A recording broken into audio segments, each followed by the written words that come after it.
Gilbert Nyathi areleasa an official statement akati inguva inorwadza zvikuru mushure mekunge mabloggers akawanda ataura nyaya yake yekuti awana bhishu rake ari kudya mari yamai Nyathi nemusikana asiye mudzimai wake. Welcome back to the channel. Please don't forget to like and subscribe. Uko Ketina ari kuti hatisi kudzora tsvimbo. Gilbert back to order. Hapana munhu anobatwa achiita zvakaipa obva zvibvumira padenga. This is the biggest challenge of my life, and mashoko Gilbert, either I win or I lose. Yesterday, many bloggers went live spreading false information about me, saying I cheated on my wife. They are using a woman's picture, trying to make it seem like I've been unfaithful. But let me be very clear, there's no real evidence, and the lady herself does not accept these lies.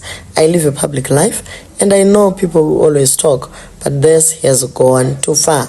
These stories have already started breaking my marriage and destroying my family in front of the whole, respectfully and honestly. This is not for drama, it's for my wife, my children, and those who genuinely support me. So ndo mashoko mkomana aya ari kuti iye aiwa mandijairira zvachose andina munhu wandakadana naye kupindana naye mumachera sezvo munongoziva guys kuti Joy mai Nyathi vachiri kumba.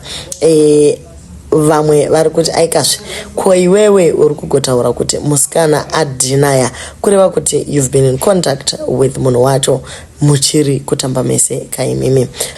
Mama Ketina vari kuti hatisi kuzodzora tsvimbo, tiri kukontinya kupeta Gilbert kusvika aita back to order. Vari kuti iwe Joy achabatwa huruweki kuti agoita live achiti aiwa ma-allegations acho ndenhema. Vati ivo isusu hatitauri nhema.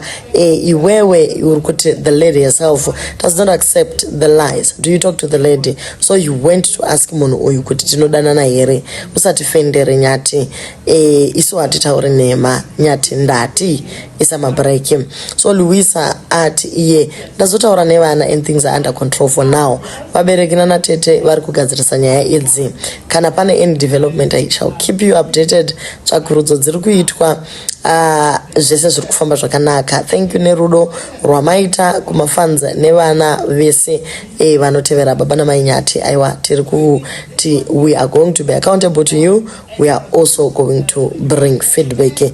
Masocialites aiwa amudi kuona vana venyu vachiparara matsiura nekubatikana tinotenda. So kuri kunzi nyaya iyi haisiri mumastreets chete yakutoitwa kumba kwana Joy chaiko kutoitira kuti zvizikamwe vana tete vari kudzifambirawo kuti marriage irambe yakamira. Kana mari yangowanda guys, chance yavepo yekuti munhu aite mama deals aiwa zvinogona kungoitiwa because mkomana munongomuonawo guys kuti aiwa zvese zvakarongeka. Joy achiri busy kunesana nevana. Maybe mkomana angangoti rekangotsvaga ka project achingoti asuke svimbo. Asi aiwa tadzoka pataingova Gilbert wazviramba akati hazvina kudaro. Mabloggers, please order honorables, tisakanganisa misha yavamwe. To leave your comments on what you think, and thank you so much guys for watching.